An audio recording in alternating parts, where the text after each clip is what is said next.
Often paid less for gigs, and unlike their male counterparts, they can get serious blowback for telling some crass jokes. Well, often those jokes are about their day-to-day experiences, and yet they're not allowed to talk about them frankly. Well, Celeste Ntuli knows exactly what I'm talking about now. She's here to give us the lowdown on what happens on that comedy stage. Celeste, I'm so excited to meet you. Thank you so much. You could be doing better things on a Friday night. I know, but no, what's better than this? What's better than this? I feel like I'm a presidential comedian now. A presidential comedian. To be here. Yes, I know. Well, welcome. And everything that I've just said, how true is it? Well, there is probably a level of truth in that, but on a personal level, I wouldn't say it really applied to me, because I've never taken myself as a woman who's a comedian. I was a comedian who happens to be a woman. And my personal life, I've never taken my gender into any consideration when I want to do what I want to do. So why do you do what you do? I love it. It's the most amazing thing. And I know it's a cliche thing, but it really healed me as a person, because when I found out that I could do this on stage and make people laugh, Jesus, I felt invincible. I was like, okay, bring it on. I've got magic powers. Because the beauty of seeing, more especially in this country, because there's diverse people, the beauty of seeing people from different backgrounds, different races, different ages, laughing at this one particular line at the same time. You sort of like, you know, there's more that unites us than that divides us. So what are your issues? I mean, in South Africa, there's a lot of politics that we can talk about. Of course. You know? I think right now, as any artist, you could be in hip-hop or you could be a pop star. Right now, as an artist, we are called to do exactly what we need to do. We need to bring light to what was happening out in the world. So I talk a lot about me as a black woman, the myths that we go through, the politics and of course in this country there's femicide and all those issues. You can't skip them, but there's one thing I don't talk about, is rape. You don't talk about rape? No, I don't. Yeah. How do you make jokes about that? We really can't. I mean, I suppose it's, well, being a woman is generally, I suppose it is tough, and some argue women with lighter skin tones don't have to work as hard to prove themselves. Celeste Ntuli, she just spoke about how she likes to laugh about being a black woman. She knows this firsthand. Let's take a listen to what she has to say about such things. You see, this is a problem. When you're a black girl in South Africa, you have to do everything, go an extra mile, not just a black girl. When you're that kind of, when you're not a yellow bone, let's just put it that way. You work so hard. For you to get a manje, you need to have a matric. It's not like yellow bones. Yellow bones, they just need 12-inch, no 12 grade, nothing, just 12-inch. They are sorted. For us, you have to dance, you have to prove yourself. Can you clean? Can you cook? Can you smile? Can you speak English? It's difficult, because as a black girl, you have to be African sexy and Western sexy. That means you can slaughter a cow and then read 50 Shades of Black. Like it's 50 Shades of Black. I like that one. So, I mean, there's so much truth. And the thing is, we've got to be able to laugh at the truth. And are you ever wary, though? I mean, you spoke about rape, and you said that's something you don't talk about. You don't make jokes about that. But are you ever wary of talking about what happens in an African household? Definitely. And like your mum might be cross with you, or your gran might be cross with you. Has that ever happened? I think my family have surrendered. I talk about everything. They just give up. Like I have a set on my sisters who are married to French guys. Like I told them. And one of my French in-laws, my brother-in-law, came to the country, and he came to see me in one of the shows in Joburg, and literally I did the joke in front of him. So about them and how when they visit and the whole cultural clash that we have at home, and for the first time when they came into Lobola, it was another drama. For me, some people were taking it very serious because that's a cultural thing. For me, it was funny. But sex jokes? You know? What about sex jokes? I talk about sex jokes. Does she listen to that? Well, she's never been in my shows. I told her, like, I'm sorry, 1946, we are banned. Okay. Well, so I've got my brothers, because there's 8 of us in my family, so I've got the rest of my family watching, but her. But not your mum. Okay, well, while we're talking about sex jokes, we know being a woman is sometimes surreal. Our self-care, our maintenance alone makes for hours of comedy gold, and yet it actually becomes a taboo subject when women comedians want to turn them into skits. But American stand-up comedian Ali Wong is one woman putting it all out there. Let's take a listen to her. I am, because it takes too long to trim. It takes an hour. I don't have an hour to just... You have to take off your pants, and then you stand over the toilet, and you lower your eyeglasses like Angela Lansbury and just trim, trim, trim, trim, chimney, trim, chimney, trim, trim, chiroo. I'll pull the butt hair to the front, and I'll trim that too. Trim chimney. That's, I mean, you know, to come up with that stuff. Things, and that's why it's expensive to be a woman. It is very expensive. These are the things we go through. I always say, as a big money and time. It's money and time. And pain. For me, as a big girl, I must decide on an underwear first. Is it the one that must hold, or is it the one that must play? Or so is it the Bridget Jones one? Like, is it the granny panties? Is it the granny panties? But do you find that men are still uncomfortable in the audience? Do they get uncomfortable when you make the below the belt jokes? I stay there. You stay below the belt? I'm always below the belt. So I think people that have known my set, they've seen me on stage, they're familiar with it. Because the joke is not about... The issue of a joke is not about what the person says. If the punchline makes sense, because my job as a comedian is to convince you to see my point of view.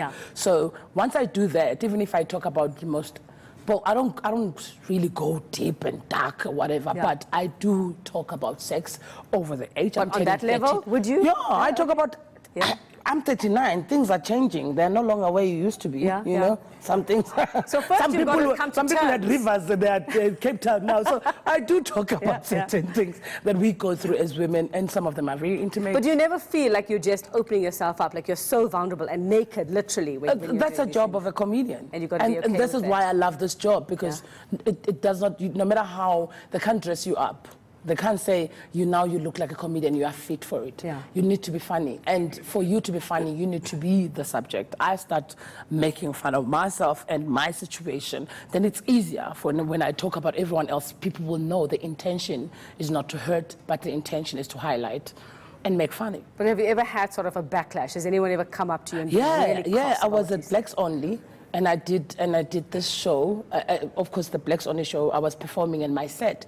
I was including, differences in how white women are always impatient when they're in the queues. They're always like, oh, they must serve us first. They're panicking and they're rushing nothing but the book club and the manicure. And this white woman went crazy and came up to me and said, "No, you're racist. You don't do that." And I said, exactly my point. You feel you have a right to come and shout at my job.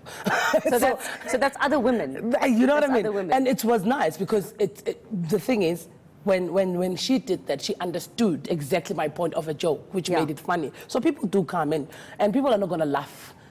Not every joke is for everyone. But as long as you get the 90% of the room, I mean, you can sacrifice some victims here and there.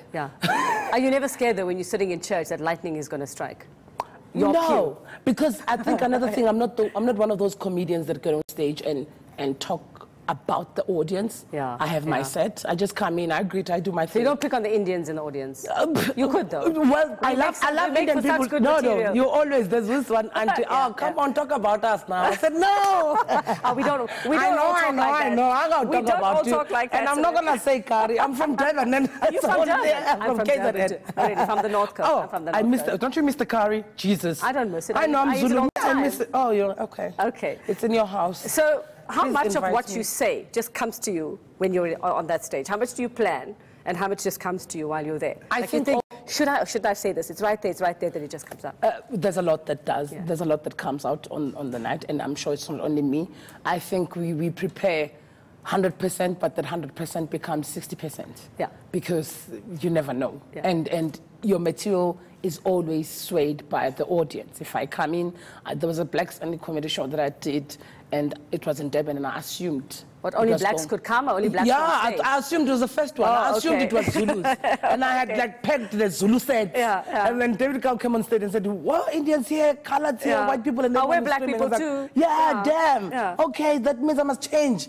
They're not going to understand Zulu. So yes, the material goes with, you look at your audience and you say, okay, this joke I'm going to address this way. There are jokes like for me, I perform in Zulu and in English, and there are jokes that they must just remain Zulu. Have you ever had any regrets? Like I shouldn't have said that. Like you up all night because you said something and you think you shouldn't have said it. Of course, you said it wrong, you said it in the wrong way, or maybe this time this material didn't come out the way. No, not because they didn't get the joke, but because you might have hurt someone's feelings. Oh, of course. I've had people calling me after the show, and as long as you are able to clarify yourself, because again, you're not fighting. The intention is not to harm. The intention is to highlight. Well, now that Jacob Zuma is no more, what's your favorite political joke? I don't know. I mean, he gave us so much. Yeah. There's so much. I mean, there's there. no other. But we have the Gupta still. Yeah. Well, I think these days also the cupcake was funny for me to even hear this. And when I saw those songs, I was like, yo, yeah. The cupcake. Okay. So there's nothing much that has happened. I think we're gonna wait on BRICS. Because I was making fun of this. What did you say about it? I can't say it. I haven't said anything. Well, all I'm doing is I'm preparing my kung fu. Your kung fu. Well, we're talking about Zimbabwe. Do you tell Zimbabwe jokes? Do you have lots? I mean, you have to be so careful about xenophobia and all Actually, of that. yes. I think I've turned down 2 requests to go to Zimbabwe when Mugabe was there. I was like, I don't think. Yeah. Will you go now? I don't think I'll come back. You won't come back. Do they even have you back? They probably have your poster. Well, I'll go now, and of course, I don't know. Like Zimbabwe's issue right now, you don't know whether this person that they chose is it true that they, that you will think they would choose someone different from ZANU-PF and. Once they chose the ZANU-PF, were they loving ZANU-PF all along? What was going on? Because we are under the illusion that ZANU-PF, if Mugabe will go, the party itself will not be. Obviously, they've proved us wrong. Well, let's see. What's your favorite thing to talk about? Culture. Yeah. And I'm more on social issues and women issues. And I know people always say, but women talk about women issues. What else to talk about? We have so much to talk about. There's so much to talk about. We have so many pretty bits we can talk about. Why are they even giving us a month? Because they're just saying, oh my God, let's just give them a month to forgive us. There's a lot to talk about. And when you're a black woman and a woman of color, I'm sorry, we've gone through a lot. We've got colorful stories. And when you speak about culture, do you not find that people get cross with you? Well, I even speak about my Zulu culture, about me going to the Reed dance, because when we do that cultural dance to come out of age, I was old. It was 2009. Boobs were no longer force of gravity. And now I had to wear this cow's fat that they come, they slaughter a cow and then they take out the fat and then you wear the fat. So that was like an instant lift. And there was 3 of us, because there's 4 of us in my family as sisters. So my older sister got married and Mom said, okay, you must do this because your sister is getting married. So 3 of us are doing it at the same time. 2 of my sisters are tiny and there's me. And then all of us are assigned the mamas who are going to take care of their old things. So my mama cut the whole thing wrong. My whole, I was like, this woman. My nipple was half showing. I was like dancing like this. I'm like, oh, for the culture. People. And my sisters are tiny. Got the one that looked like a blanket. I'm like, so you just had like, why didn't I have this nipple caps is what you had. You didn't even have like a whole cover. You had stick-ons, like the ones you rub off in the magazine. I had to wear my bravery because there was no bra. Oh, dear Lord. Okay, well, Celeste, it's been an absolute treat. Thank you. Go on and do whatever it is you do on a Friday night. What I'm doing Friday night, I'm preparing for my show tomorrow at Silver Star Casino. At Silver Star Casino. I have my one-woman show, Seriously Celeste. She's one woman. She's all the women you actually need. It's been an absolute pleasure. Good luck with that. Thank you. Coming up, another update on the latest development out of Zimbabwe. Stay with us. You're watching Tonight with Jane Dutton.